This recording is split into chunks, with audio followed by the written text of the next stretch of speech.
প্রসাদ এ জগতে দুটি জিনিস মুক্তি দিতে পারে, এক নাম আর দুই প্রসাদ। দুটি মুখের কাজ, নামও বদনে হয়, প্রসাদও বদনে পায়। তা মরে গিয়ে কি করবা? সারা জীবনের কত রাশি রাশি পাহাড় সমান পাপ, যতদিনে ধরাধামে থাকবো নাম গাইতে পারবো। আর ওই নামে জন্মে জন্মের পাপ থেকে মুক্তি। যতদিনে ধরাধামে থাকবো গোবিন্দের প্রসাদ পেতে পারবো। যত গোবিন্দের প্রসাদ পাবো তত জন্ম জন্মের পাপ থেকে মুক্তি।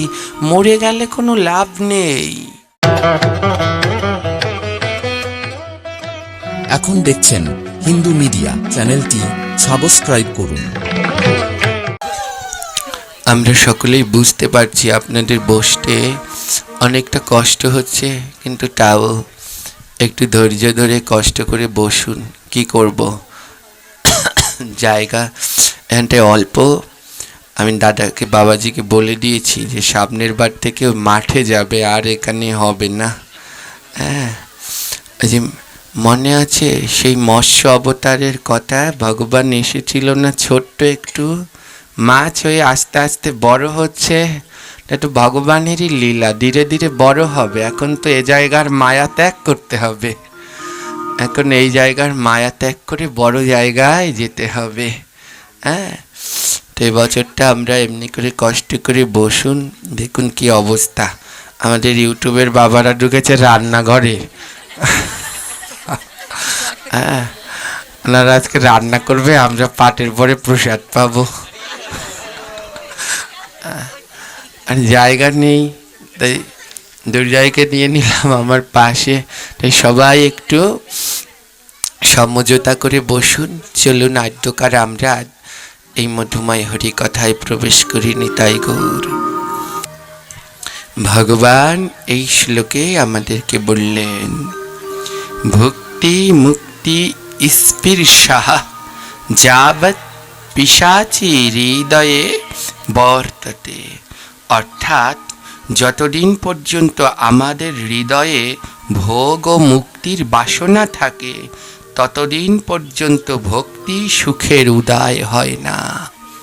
ধ্যান দিবেন, কথার তাৎপর্য বোঝার চেষ্টা করবেন। মা বলছে যতদিন পর্যন্ত এ হৃদয়ে ভোগ থাকবে, চাওয়া পাওয়ার বাসনা থাকবে, মুক্তি ভোগ ও মুক্তির বাসনা থাকবে, ততদিন পর্যন্ত ভক্তি সুখের হৃদয়ে উদয় হয় না। আমাদের চাওয়া কি শুধু সদা সর্বদা ভগবানের কাছে ভোগ বিলাস, এই চাই ওই চাই ওই চাই, এই ভোগ। আর হলো কি মুক্তি। হ্যাঁ, যে কাল পাঠের শেষে কয়েকজন বৃদ্ধ মায়েরা প্রণাম করতে এসে বলছে, বাবা আশীর্বাদ করেন, তাড়াতাড়ি যেন এ দেহ যায়, এখন যেন তাড়াতাড়ি মরতে পারি। অর্থাৎ কিসের চিন্তা? মুক্তির চিন্তা। বলে এই যে ভোগ আর মুক্তি, এ দুটোকে বলছে পিশাচী। হ্যাঁ, এ দুটোর আশা করো না। ওই যে কাল মায়েরা দুজন বললেন, বাবা তাড়াতাড়ি আশীর্বাদ করো, এখন যেন ভালো ভালো যেতে পারি, মরতে পারি। বলুন, মরে গেলে লাভ আছে কি? মরে গিয়ে কি করবেন? হ্যাঁ, মরে গিয়ে তো কোনো লাভ নেই। যতদিন এ পৃথিবীতে থাকবেন, মরলে পরে আর ভগবানের নাম করতে পারবেন? আত্মার তো আর গলার স্বর নেই যে সে উচ্চস্বরে কীর্তন করবেন। তাই যতদিন বাঁচবেন ততদিন ভগবানের নাম করতে পারবেন। ওরে বাবা, আলফাডাঙ্গা দিয়ে চলে আসছো তোমরা, আলফাডাঙ্গা। জয়নি। তাই তো মরে গিয়ে তো কোনো লাভ নেই, মরে গিয়ে তো ভগবানের নাম করতে পারবে না। তা যতদিন বাঁচবে ততদিন লাভ, ততদিন ভগবানের নাম করো। মরে গেলে পরে ভগবানের প্রসাদ পাওয়া যায়। মা, যায় কি? প্রসাদ এ জগতে দুটি জিনিস মুক্তি দিতে পারে, এক নাম আর দুই প্রসাদ। দুটি মুখের কাজ, নামও বদনে হয়, প্রসাদও বদনে পায়। তা মরে গিয়ে কি করবা? সারা জীবনের কত রাশি রাশি পাহাড় সমান পাপ, যতদিনে ধরাধামে থাকবো নাম গাইতে পারবো। আর ওই নামে জন্মে জন্মের পাপ থেকে মুক্তি। শাস্তি। যতদিনে ধরাধামে থাকবো গোবিন্দের প্রসাদ পেতে পারবো, যত গোবিন্দের প্রসাদ পাবো তত জন্ম জন্মের পাপ থেকে মুক্তি। মরে গেলে কোনো লাভ নেই। বলে বেঁচে থাকলে তো যন্ত্রণা, ও যন্ত্রণা নয় মা, ও পূর্ব জন্মের পাপের শাস্তি। যত যন্ত্রণা পাবে তত লাভ। বলে যা যন্ত্রণার এখানে পেয়ে নাও, ভগবানের ধামে আর তোমার কোনো বাধা হবে না। দেখো না, যারা ভক্ত ভগবানের পথে গিয়েছে, ওনাদের রোগ ব্যাধি অসুখ বিসুখের কোনো শেষ নেই। বিছানায় পড়ে আছে, মিলিয়ে দেখবেন মা, যারা ভগবানকে ডাকে বিছানায় পড়ে আছে, কত রোগ ব্যাধি। কেন? ভগবান বলে যা শাস্তি এখানে পেয়ে নাও, ওখানে গিয়ে আর কিছু পেতে হবে না। এখানে শাস্তি ভোগ করে একেবারে গোবিন্দের চরণে পৌঁছে যাও।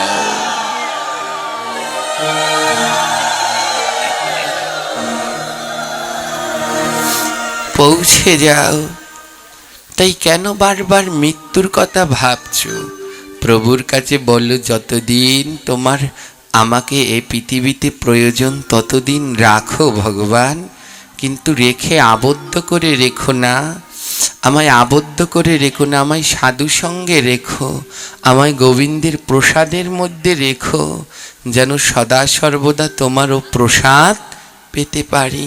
হ্যাঁ, ওই যে আজকে আমার মা, এই বাবা অসুস্থ হয়েছে, তো বলছি ইনি যখন অসুস্থ হলো আমরা কত কি মানত করি। কেউ অসুস্থ হয়ে গেলে কেউ মানত করে মা কালীর কাছে বলি দেবে, কেউ মানত করে বিভিন্নতা। আমার এই মা গোবিন্দের কাছে জগন্নাথের মাঝে মানত করলো জিহ্বা দেবে। তা আমি না প্রথমে বুঝতে পারলাম না জিহ্বা দেবে কি, অর্থাৎ তিনি এই জীবের লোভটা ত্যাগ করে দিয়েছেন। বলে আর আমি যদি আমার স্বামী ভালো হয়ে যায় আর আমি অখাদ্য খাবো না, এ জিহ্বায় কোনো তামসিক আহার গ্রহণ করব না।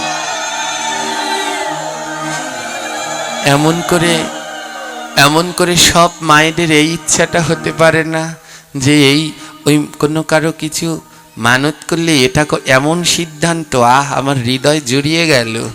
এমন সিদ্ধান্ত, ধন্য মায়ের চরণে আমার প্রণাম, অনন্ত অনন্ত প্রণাম। কত সুন্দর সিদ্ধান্ত জিহ্বাকে, হ্যাঁ, এ জগতে জীবটাকে জয় করা বড় কঠিন। হ্যাঁ, ওই যে প্রসাদের মন্ত্রে আমরা বলি না, তাহার মধ্যে জিহ্বা অতি লোভময় সুদূর মতি, তাকে যেতা কঠিন ও সংসারে। সবাইকে জয় করা যায়, মা জীবটাকে জয় করা বড় কঠিন। এটার মতো শয়তানার দেহের মধ্যে আর একটা নাই।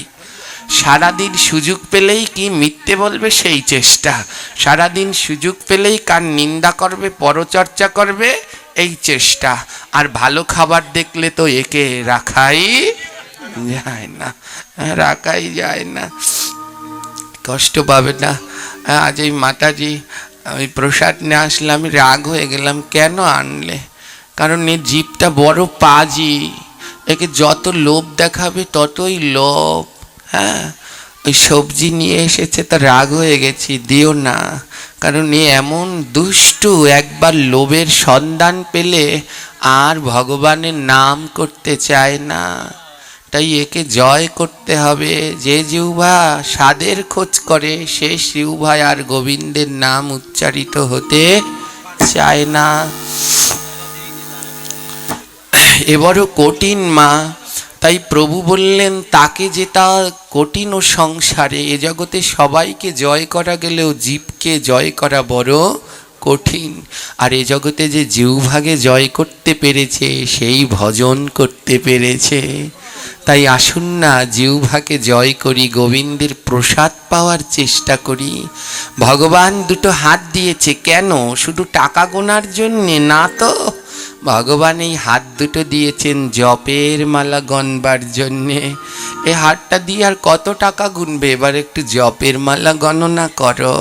এই হাত দুটো দিয়েছেন শুধু কাজ করবার জন্যে নয়, একটু ভক্তের চরণ ধুলা নেবার জন্যে।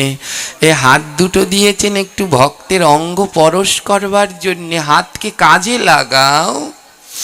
জীবটা শুধু খাওয়ার জন্যে ভগবান দিলেন না, এই জীবটা দিলেন ভগবান নাম করবার জন্যে। জিহ্বায় নাম করো, এ জিহ্বাই আমার প্রভুর নাম করো, গোবিন্দের প্রসাদ পাও, অন্য অখাদ্য কুখাদ্য খেও না, অন্য অখাদ্য বাসনাগুলো ত্যাগ করো, ত্যাগ করে এ জিহ্বাই প্রভুর প্রসাদ পাও, প্রসাদ পাওয়ার চেষ্টা করো। নয়ন দুটো কেন দিল? ওই স্টার জলসা জি বাংলা সিরিয়াল দেখার জন্যে নয়, এ নয়ন দুটো দিয়ে গীতা ভাগবত পাঠ করো, ওর অক্ষরগুলো দেখো।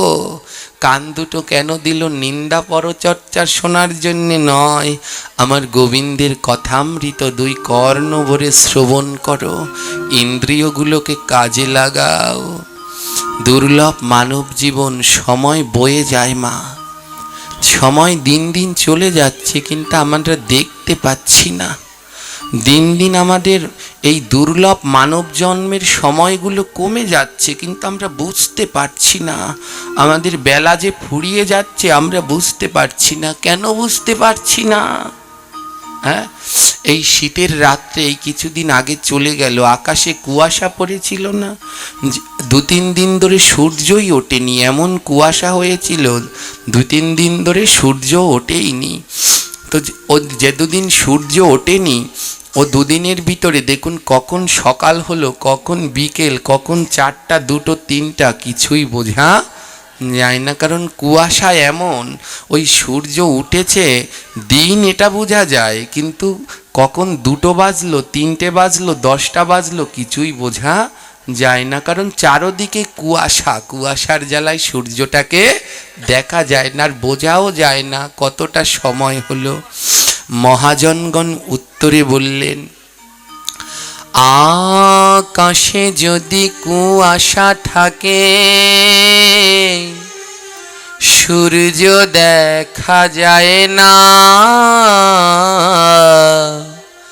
আর মনে যদি কুয়াশা থাকে কৃষ্ণ দেখা যায় না। অজীব, কুয়াশা এক প্রকার নয়, কুয়াশা 2 প্রকার। এক কুয়াশা হয় আকাশে, আরেক কুয়াশা হয় মনে। আকাশে যদি কুয়াশা থাকে তাহলে সূর্য দেখা যায় না, কখন 2টো 3টা কি বাজলো কিছু দেখা যায় না। আরেক কুয়াশা হলো মনে, মনের মধ্যেও যদি কুয়াশা থাকে, এটাও কুয়াশা, তাহলে কৃষ্ণ দেখা যায় না। তাই কৃষ্ণকে পেতে হলে মনের কুয়াশা ত্যাগ করতে হবে, মনের মধ্যে যে কুয়াশা আছে ওটা ত্যাগ করতে হবে। আরে এত বয়স হয়ে গেল এখনো পেঁয়াজ রসুন মাংস খাচ্ছ? বলে জিহ্বায় যতদিন চায় ততদিন খাবো, এটা কুয়াশা, এটা ত্যাগ করে দাও। এই কুয়াশা না ত্যাগ করলে তো গোবিন্দ পাবে না, এটার নাম কুয়াশা। তাই মনের মধ্যে কুয়াশা থাকলে গোবিন্দ দেখা যায় না। কত বেলা বয়ে গেল, চুলদাড়ি পেকে গেছে কিন্তু এখনো সিন্দুকের চাবিটা আগলে ধরেছি, জপের মালাটা ধরা হয়নি। এখন অনেকটা বয়স হয়েছে, এখন কুয়াশা ত্যাগ করো, সিন্দুকের চাবি ছাড়ো, এখন জপের মালাকে মূল্যবান রত্ন বলে গলায় রাখো। বেলা বড় কম, ডাক আসলে যেতে হবে, কেউ রেহাই পাবে না। এ বড় দুর্লভ, এ বড় মায়াময় সংসার মা।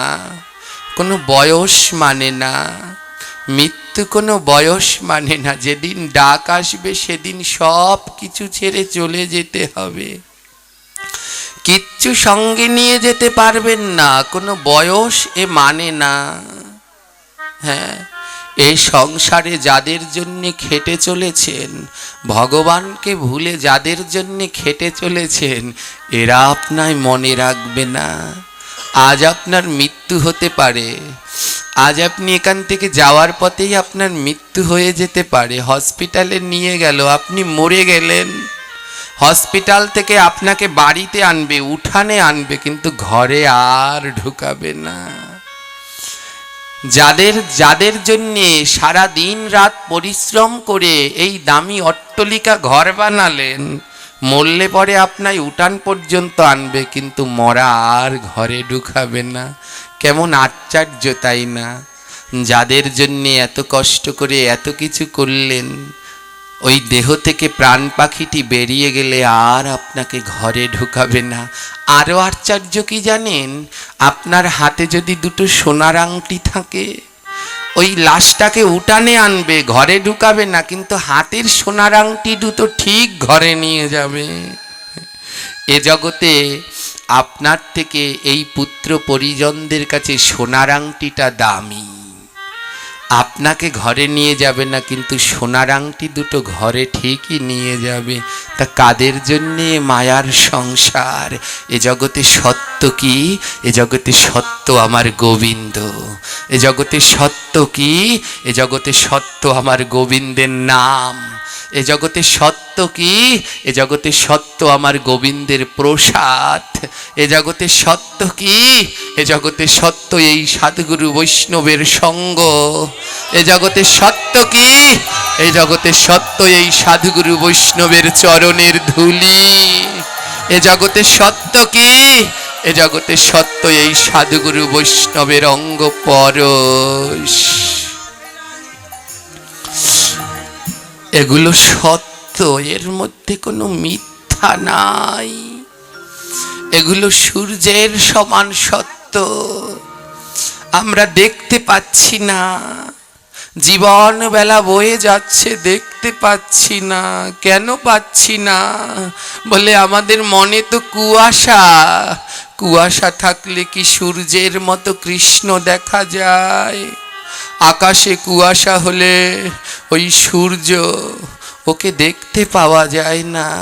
কত তার প্রখরতা, কত তার তাপ, কিন্তু সামান্য কুয়াশার এমন ক্ষমতা, সূর্য দেখতে দেয় না। এ জগৎ বিশ্ব ব্রহ্মাণ্ড জোড়া যার ক্ষমতা, সে আমার গোবিন্দ। মনের ভিতরে কুয়াশা থাকলে ওই ব্রহ্মাণ্ডের মালিক গোবিন্দকেও দেখা যায় না। এই কুয়াশা আমার গোবিন্দের থেকেও শক্তিশালী। তাই এই কুয়াশা ত্যাগ করতে হবে। বলে কি করে? এই কুয়াশা কেমন করে ত্যাগ করা যায়? এই কুয়াশা দুটি জিনিসে ত্যাগ হয়, এক নাম, দুই সাধু সঙ্গ। হে জীব, এই কুয়াশা দুটি জিনিসে ত্যাগ হয়। বদন ভরে নাম করো আর মধুময় সাধু সঙ্গ করো, তোমার মনের কুয়াশা দূর হবে। বলো না, হরে কৃষ্ণ হরে কৃষ্ণ কৃষ্ণ কৃষ্ণ হরে হরে, হরে রাম হরে রাম, রাম রাম হরে হরে, হরে কৃষ্ণ হরে কৃষ্ণ কৃষ্ণ কৃষ্ণ হরে হরে। সবাই উচ্চ স্বরে মা। রাম হরে রাম, রাম রাম হরে হরে, হরে কৃষ্ণ হরে কৃষ্ণ কৃষ্ণ কৃষ্ণ হরে হরে, হরে রাম হরে রাম, রাম রাম হরে হরে, হরে কৃষ্ণ হরে কৃষ্ণ কৃষ্ণ কৃষ্ণ হরে। কারো বদন বন্ধ নয়, মনের কুয়াশাকে জয় করতে পারে রাম হরে এই মধুময় নাম। রাম রাম হরে হরে, হরে কৃষ্ণ হরে কৃষ্ণ কৃষ্ণ কৃষ্ণ হরে হরে, হরে রাম হরে রাম রাম রাম হরে হরে হরে কৃষ্ণ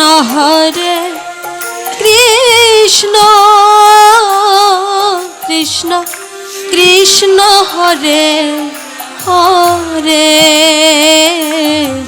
হরে রাম রাম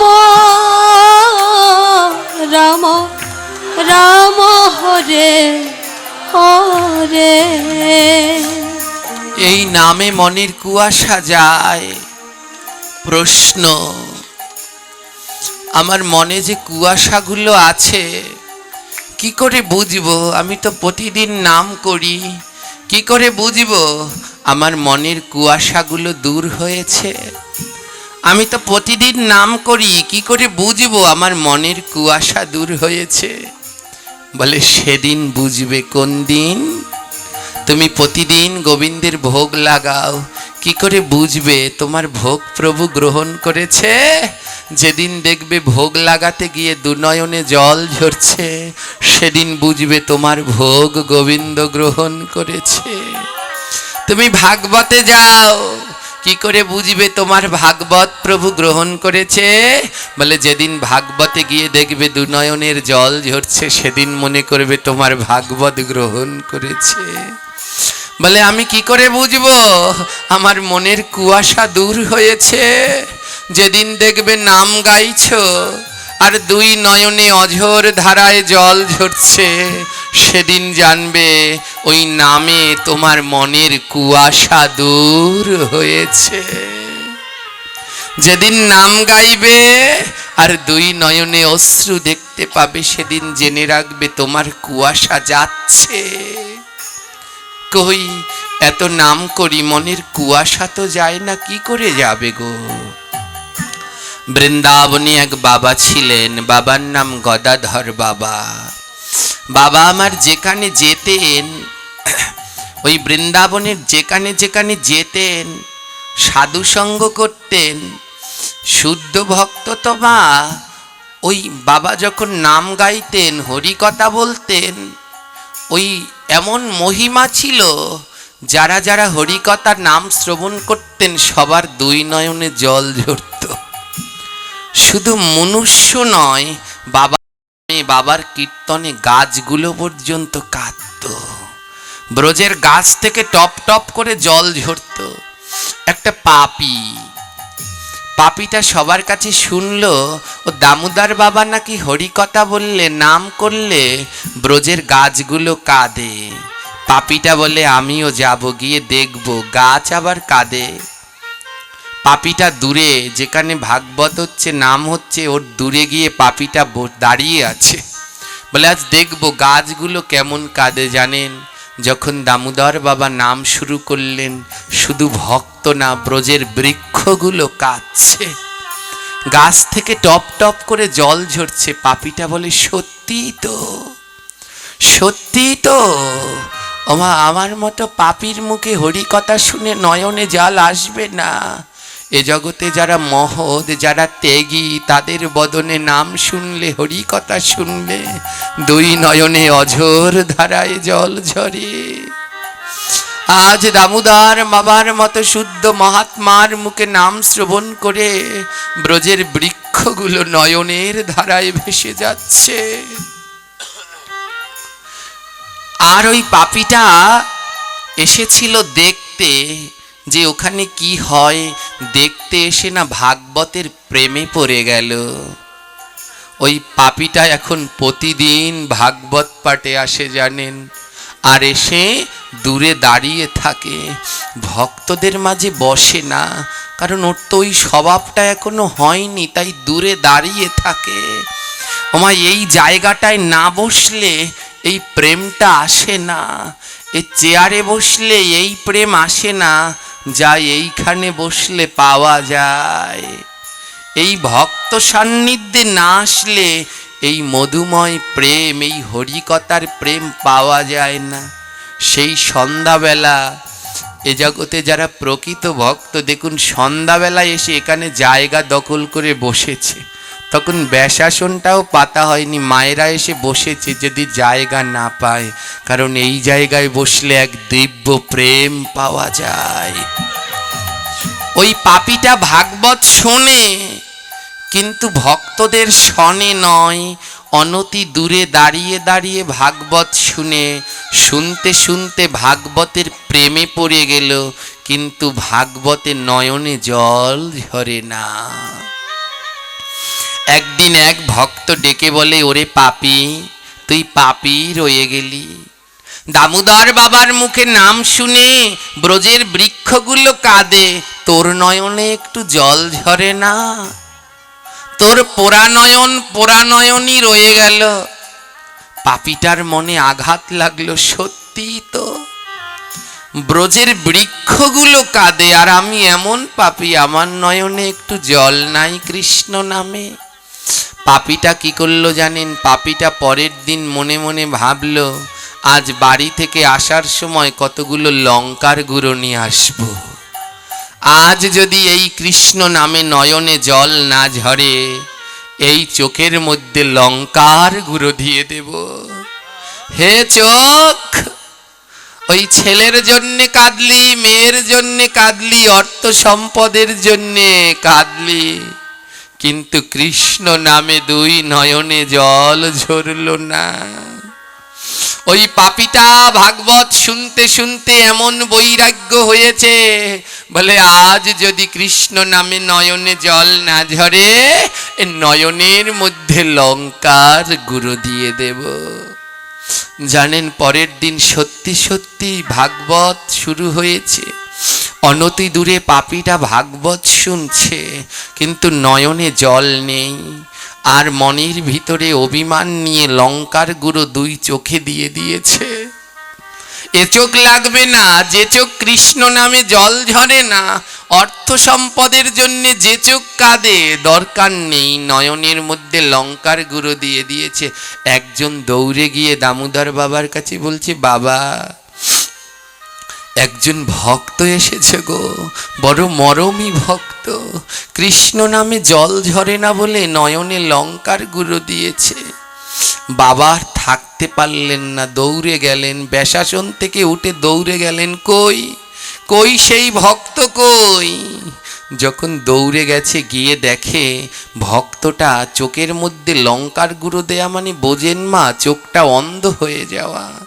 চোখে লঙ্কার গুঁড়ো দিয়ে ওই পাপীটা অন্ধ হয়ে গেছে, অন্ধ হয়ে গেছে, ধুলার মধ্যে গড়াগড়ি দিচ্ছে, চিৎকার করছে, কিন্তু তাও চোখ থেকে এক ফোঁটা জল ঝরছে না।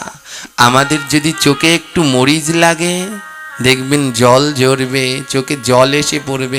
আরও লঙ্কার গুঁড়ো দিয়ে অন্ধ করে দিল, তাও ওর চোখে জল নেই। এক পাশে দাঁড়িয়ে মহাজন বললেন, কেন ওর চোখে জল নেই কেন? বলে, এ জগতে তো তার চোখে জল আসবে না। কৃষ্ণ নাম শ্রবণ করলে, ভাগবত শ্রবণ করলে, কিন্তু ভক্তের প্রেমালিঙ্গন করলে না, ভক্তের পরশ করলে না, চোখে মরিচের গুঁড়ো দিলেও চোখে কোনো দিন জল ঝরবে না। ও পাপী, ভাগবতে গিয়েছিলে বটে, কিন্তু ভক্তের পাশে গিয়ে বসনি, দূরে দাঁড়িয়েছিলে, ভক্তকে পেয়ে একবার বুকের মাঝে জড়িয়ে ধরনি। ভক্তের পরশ না করলে যে নয়নে জল ঝরে না গো। ভক্তের পরশ না করলে চোখের মধ্যে লঙ্কার গুঁড়ো দিলেও তাতেও কৃষ্ণ নামে জল ঝরে না। দামোদর বাবা আজ ছুটে এসে পাপীটাকে বুকের মাঝে জড়িয়ে ধরেছে। ওরে আমার মরমী ভক্ত রে, তোরে কৃষ্ণ নামে নয়নে জল আসে না, তাই তুই লঙ্কার গুঁড়ো দিয়েছিস। তবে আয় রে আমার বুকে, আয় রে, আয় রে আমার বুকে, আয় রে, তবে আয় রে আমার বুকে, আয় রে।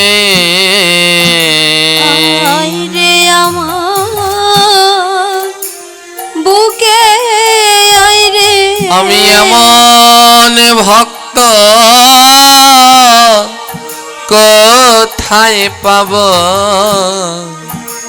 আইরে আমার বুকে আইরে। এমন ভক্ত কোথায় পাবো, আয় রে আমার বুকে আয় রে। আমার নয়নে জল ঝরল না রে, নয়নে চোখ ঝরল না রে। আমার মানব জীবন বিফল গেল, আমার নয়নে জল ঝরল না রে। জীবন বিফলে গেল, নয়নের চোখ ঝরল না রে। বলো আমার গতি কিবা হবে, আমার গতি কিবা হবে। আমার বেলা যে সব চলে গেল, আমার গতি কিবা হবে। এলা যে মোর চলে গেল, আমার গতি কিবা হবে। হায় রে, আমার এই দুর্লভ মানবের জন্ম, বেলা বয়ে যাচ্ছে কিন্তু আমার কোনো গতি হলো না। জানেন মা, যখন দামোদর বাবা ছুটে গিয়ে ওই পাপীটাকে জড়িয়ে ধরলেন, যেই ওই শুদ্ধ ভক্তের ছোঁয়া লাগলো আর পাপীটার দুই নয়নে টলটল করে কৃষ্ণ নামের ধারা বইতে লাগলো।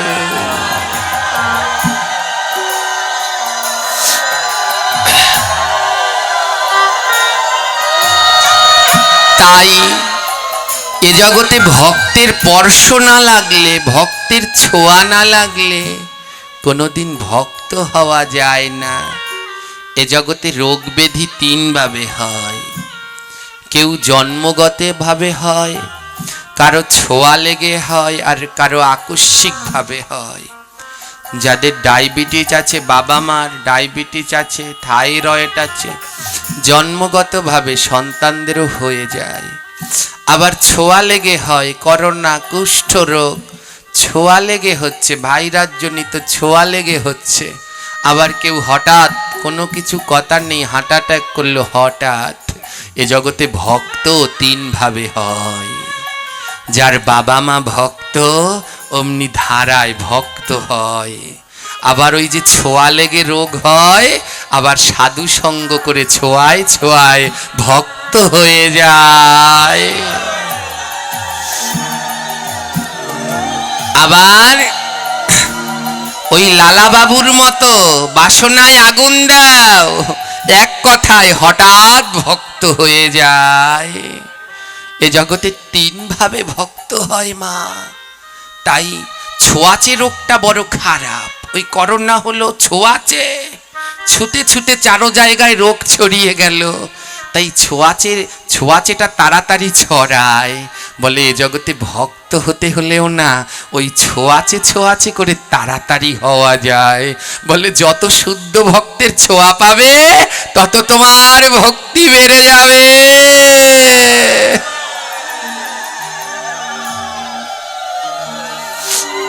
বলে বাড়বে। এই ভগবানকে পেতে হলে কি দরকার, ধ্যান দিন। নরোত্তম ঠাকুর তার পদে লিখলেন, গাও গাও পুন গৌরাঙ্গেরও গুণ সরল করিয়া মন।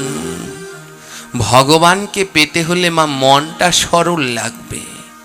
মন সরল না হলে কোনোদিন গোবিন্দ পাওয়া যায় না। ভগবানের যত গুণগান গাও, যদি মন সরল না হয়, মনের ভিতরে যদি বক্রতা থাকে, ব্যাকা থাকে, তাহলে ভগবান পাওয়া যায় না।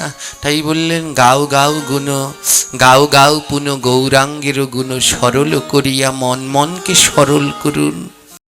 কেমন সরলতা দরকার মনের, ধ্যান দিন। এক ভক্ত চরিত্র শ্রবণ করুন, এক ভক্ত চরিত্র শ্রবণ করুন। খুব সাবধান হবেন। জাতপাত কোনো সময়, জাতপাত দিয়ে কোনো সময় ভক্ত পাওয়া যায় না। হ্যাঁ, আমি সারাদিন শুয়ে থাকলেও আমার কানগুলো খুব খারাপ। এমনিতে আমি কানে কম শুনি, কিন্তু যখন ওই এতাল বেতাল কথা বলবেন তখন ওগুলো সব কানে চলে যায়। হ্যাঁ, আমি অ্যাক্সিডেন্টের পরে একটা কানে আমি কম শুনি, কিন্তু এতাল বেতাল কিছু বললে তা কেমন করে শুনি। বিকেলবেলায় কেউ একজন এখানে বলছে, পরিচয় দিচ্ছে, আমরা এখানে এই কয়গর সাহা, আরগুলো সব কাপালি। কাপালি বলল না, এগুলো ঠিক নয়, এগুলো বলা অপরাধ, এগুলো বলা মহা অপরাধ। জাতপাত দিয়ে কোনোদিন গোবিন্দ পাওয়া যায় না। হ্যাঁ, এই জগতে যেজন কৃষ্ণ ভজে সেই শ্রেষ্ঠ। এ জগতে যেই জন কৃষ্ণ ভজে সেই হয় শ্রেষ্ঠ। গৌর কহে কৃষ্ণ ভজনে নাই জাতি ভেদ বিচার, যেই জনা কৃষ্ণ ভজে সে হয় আমার। গৌর কহে, মহাপ্রভু কহে, কৃষ্ণ ভজনে নাই জাতিভেদ বিচার। কৃষ্ণ ভজনে কোনো জাতিভেদ নেই। যেই জনা কৃষ্ণ ভজে সে জনা আমার। প্রভু বলছে যে জনা কৃষ্ণের ভজন করে সেই আমার। কৃষ্ণ ভজনে কোনো জাত পাত নেই। অন্য জায়গায় গিয়ে যে যা বলুন জাতি ভেদ, কিন্তু সাবধান, এই ভগবানের ধাম, এখানে এসে জাতি বিচার করবেন না। এখানে মনে রাখবেন সবাই গোবিন্দের নিত্য দাস। নিত্য দাস, আমরা গোবিন্দের সেবক। এখানে কে কাপালি, কে সাহা, কে কুণ্ডু, কে ধোপা, কে নাপিত, কে মুচি, কিচ্ছু নেই। এখানে আমরা সবাই গোবিন্দের দাস। এ জগতে যে গোবিন্দের দাস হতে পারবে সেই উত্তম। হ্যাঁ, উত্তম। আমার বলতে হয়, আজ এই জাতি প্রথা এসব করতে করতে আজ আমরা ধ্বংসের দ্বার প্রান্তে এসে দাঁড়িয়েছি। এসব করবেন না। এই যে আমাদের এই একটু আগে বললাম, সবার মুখগুলো মনে রাখতে পারি না, কিন্তু যেই মুখগুলো ত্যাগ করে তাদেরকে কি করে ভুলি বলুন? যে মুখগুলো ত্যাগ করতে জানে তাদের তো ভুলতে পারি না। এই যে আলপাডাঙ্গা দিয়ে আসলেন, এই আমার জনম দুঃখিনী একটা মা, ইনি ব্রাহ্মণ, জানেন, ব্রাহ্মণ, ব্রাহ্মণ পরিবারে জন্মেছে, কিন্তু অভিমান নেই। যেই ভগবানের ভোগ দেবেন তো ইনি প্রসাদ পাবে। আর আমাদের সমাজেও ব্রাহ্মণ পাওয়া যায়, আপনি ভোগ রান্না করে দেন, ওনারা খাবে না। হ্যাঁ, কারণ নিচু জাত খাবে না। হ্যাঁ, এমন গুরু গোসাইও খুঁজে পাবেন, এমন গুরুদেবও পেয়ে যাবেন। গুরুদেব ব্রাহ্মণ, আপনি তার শিষ্য, প্রসাদ বুঝি হয়েছেন, তারপরে গোবিন্দকে ভোগ দিয়ে প্রসাদ দিলেন, গুরুদেব বলল খাবো না। আছে এমন, দেখাতে পারবো। গুরুদেব বলবে আমি ব্রাহ্মণ, খাবো না তোমার হাতে। তো শিষ্য প্রসাদ বুঝি হয়েছে, কিন্তু তারপরেও গুরু তার হাতে নিচ্ছে। একই প্রকৃত কাজ করছে। গুরু তো তার, ওই শিষ্য তো তার সন্তান। যদি সন্তান হয় তাহলে তো প্রসাদ নিতে বাধ্য। এ জগতে জাতপাত অভিমান ত্যাগ করুন, আমার গোবিন্দের ভোগ হবে। শুদ্ধ সদাচারীগণ প্রসাদ রন্ধন করবে, সবাই মিলে সেই প্রসাদ গ্রহণ করবে।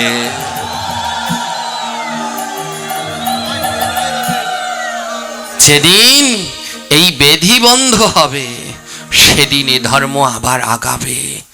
সবাই মিলে যেদিন একসাথে প্রসাদ নিতে পারবো, হ্যাঁ, সেদিন আমরা আবার আগাতে পারবো। যারা প্রসাদ রন্ধন করবে তারা যেন অবশ্যই সদাচারী প্রসাদই হয়, আর সেই প্রসাদ সবাই নিতে পারবে, কোনো ভেদভাত নেই। গোবিন্দের ভোগ হবে, প্রসাদ নেবে। গোবিন্দের ভোগ হলো। এক মা সেদিনকে বলল, বাবা আমার প্রসাদ, আমি প্রসাদ বুঝি হলাম, আমার ফ্যামিলি শুদ্ধ সবাই প্রসাদী, কিন্তু আমার গুরুদেব প্রসাদ নেয় না। কেন নেয় না? বলে তিনি ব্রাহ্মণ, তাই আমাদেরটা নেবে না। এই অভিমান ত্যাগ করুন।